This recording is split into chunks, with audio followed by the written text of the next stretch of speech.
Hello, Internet. It is I, the Malik Aaron, and welcome back to Box Office Predictions. Today we are going to be talking about Candyman. Candyman. Ha! Tricked you. Like I'm going to say it 5 times. I mean, my phone technically acts as a mirror, so like I'm going to try that. But anywho, yeah. So, as usual, we're going to go over the pros and cons, so let's get to it. Pros. The original movie, which came out in 1992, although it wasn't a huge hit, it didn't destroy the box office or anything. It's a beloved horror movie, and has a quite the strong following. I mean, I don't know if it's as strong as say Freddy or Jason or Michael, but it's up there.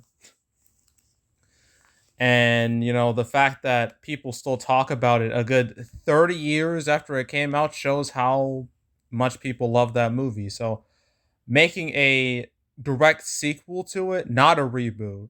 It's weird. It's a direct sequel, but it feels like a whole new thing. It's kind of like what Halloween did, where you have the original movie, which was really good. Then you had all those sequels that were not good, and then they make this new one where they're like, okay, this is the true, legitimate sequel. All those other movies don't exist, and that's pretty much what this is doing. And Halloween 2018 was a humongous success, so I don't blame Universal for trying that again with this movie. I'm not going to say the name because I already said it 4 times. I don't want to push my luck. So I'll consider that a pro. The original is beloved by horror fans. It's going down the same route as the Halloween 2018 did, and that turned out to be a huge hit. So yeah, I would consider that a pro. Pro number two. This movie, although it's not directed by Jordan Peele, his hands are all over this project. He's a producer. This was made by his production company, and he was a writer. So his name is still on this. He still plays a significant role when it comes to making this movie. And as we know, Jordan Peele, his last two horror films were big hits. And those two movies were Get Out and Us. And he has another one coming out next year called Nope, which is just either the greatest name for a movie or the stupidest name for a movie. I mean, it's kind of up to you which one it is. But yeah, Jordan Peele, he's become a brand within himself, which is crazy, considering his Key and Peele days. He went from that to this. It's kind of shocking, but it worked out fantastic for him. So yeah, I would consider that a pro, and the fact that Jordan Peele's name is on this movie. So, and his name is a draw. So yeah, I would consider that a pro. Pro number three, this is the only movie coming out this weekend. It's the polar opposite of last week where there were 4 movies coming out. And it has no real direct competition. And if there is any direct competition, it's old or it bombed horribly. Don't Breathe 2 is now 3 weeks old. No one cares about it anymore. The Night House did terrible. So when it comes to direct competition, this movie has nothing to worry about until Malignant comes out in 2 weeks' time. Although that's part of the HBO Max experiment, so who knows how that movie will do. But yeah, Candyman, I mean, it's good to go for the most part. And Free Guy's been out for 3 weeks too, so that's kind of old news as well. So yeah, no direct competition. Easy pro. Another pro, I saw its Thursday numbers. They appear to be quite good considering the circumstances. Opened like 1.9 million, which is quite a bit higher than a lot of recent horror movies, like Forever Purge, Escape Room 2, Don't Breathe 2. Did quite a bit better than those in terms of previews, so that's a very good sign. So I guess like the downhill spiral of horror movies is kind of coming to a temporary end because it's always like very stop and start when it comes to horror. So yeah, I would consider that a pro. Good Thursday previews. And Final Pro reviews are very strong. Last I checked, it's at 86%. I don't know anyone who will look at that and be like, nah, that looks bad. I'm not gonna watch that. Most people, most casual moviegoers, if when they see an 86%, they're gonna think, oh, this movie must be pretty good. So they go and watch it. So that's how it works, even if the movie isn't what they thought it would be, which is what happens with pretty much all of A24's flicks. But still, a good review score is never a bad thing. So I would consider that a pro. Okay, cons. If you noticed, we've had quite the overload of horror movies in the last few months. I mean, let's just go back to May. There was Spiral, there was Quiet Place 2, and then June, there was Conjuring 3. All right, things are all right so far. And then I remember July, there was Forever Purge and Escape Room 2, and then there was Old. And then August, yeah, Don't Breathe 2, Night House, and now this. That's one, two, three, what, nine? Am I counting that right? Yeah, one, two, three. No, that's more than nine. Yeah, that is nine. Nine horror movies in just 4 months' time. That seems to be way too much. And the box office kind of proves that people are kind of getting sick of horror movies. Like with the exception of uh Quiet Place 2 and Conjuring 3 and to some extent Forever Purge and Old. Yeah, horror hasn't been doing too great. Will this follow suit? Will this go down the good path or the bad path? I mean, judging by the preview numbers, it doesn't seem like it's going to go down the bad path, but I could be wrong. The movie could totally fall flat and just be a front loaded disaster. Who knows?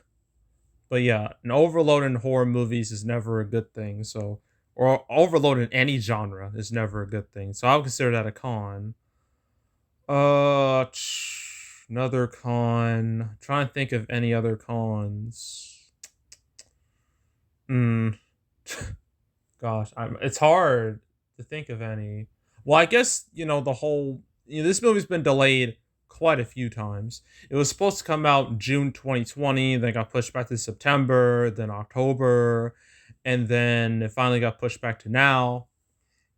Yeah, delaying your movie so much is only going to be a detriment to it because people who are originally hyped for the movie back then are going to forget about its existence as soon as it gets delayed too much, and then that hype is just going to flatline until the movie comes out, in which people are going to be like, "Oh, that movie, I forgot all about it." I've seen it happen. Well, I mean, it's not a guarantee that's going to happen. I mean, F9 got delayed a lot, did well. Quiet Place 2 got delayed a lot, did well. Free Guy got delayed a lot, did well. So it's not a guarantee, but still, that danger is there where people are going to forget about a movie's existence if it gets delayed too much. So I would consider that a con. Uh, I think that's it. Well, oh yeah, obviously COVID landscape. The Delta variant not making things any better. But this is unlike Paw Patrol, where it had that issue of the under 12 group can't get vaccinated. This is an R-rated movie. We're gonna have no such problems with that. And the target demographic here is like younger males, and that's exactly the audience that's been going to the movies during this whole crisis, and then that group includes me. So yeah, that's not well. Yeah, obviously COVID's gonna bring it down a bit, but I don't think it's gonna be that bad in the grand scheme of things. But it's still a negative. COVID is still a negative. Okay, so opening weekend. Originally, I would have said like 15 to 20 million, somewhere in that range. But this preview number here indicates that it might overperform a bit. How much, I don't know. But I'm just going to go like this. Low end, 15 to 20 million. high end 20 to 25 million. All right. So I have a low end and a high end. It's likely going to be in the middle, that 20 million. But yeah, it's more of a long range. It's a bit of a long range between my numbers. So wide range, 15 to 25 million. Somewhere in that range, this movie is going to make that type of money. So yeah.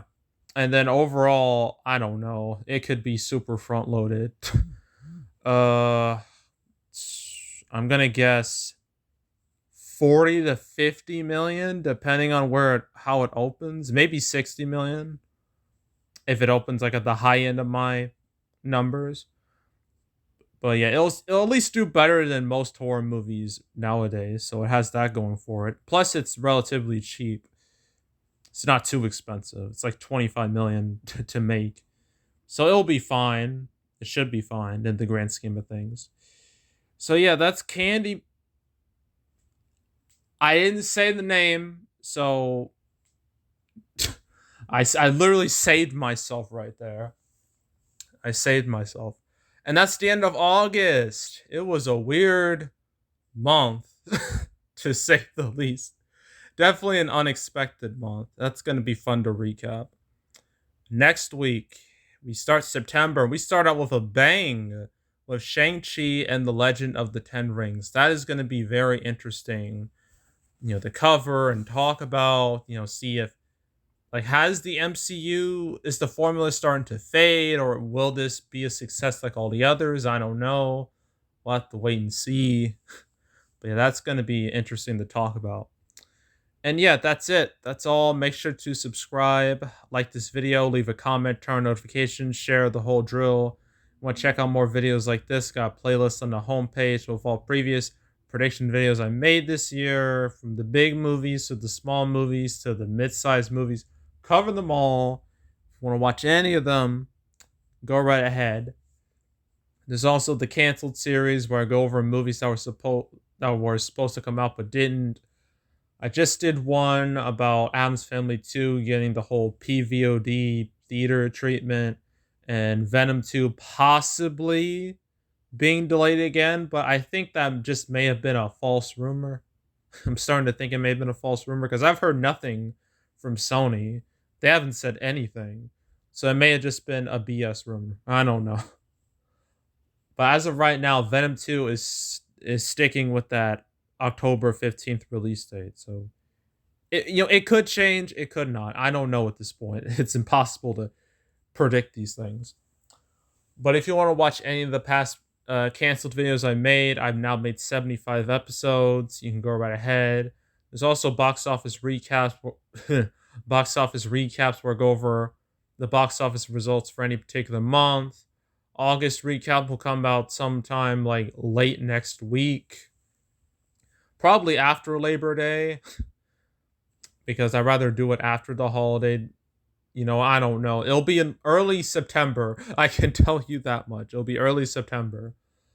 But if you want to watch any of my past recap videos, you can go right ahead. And yeah, that's it. That's all. I am out. Goodbye.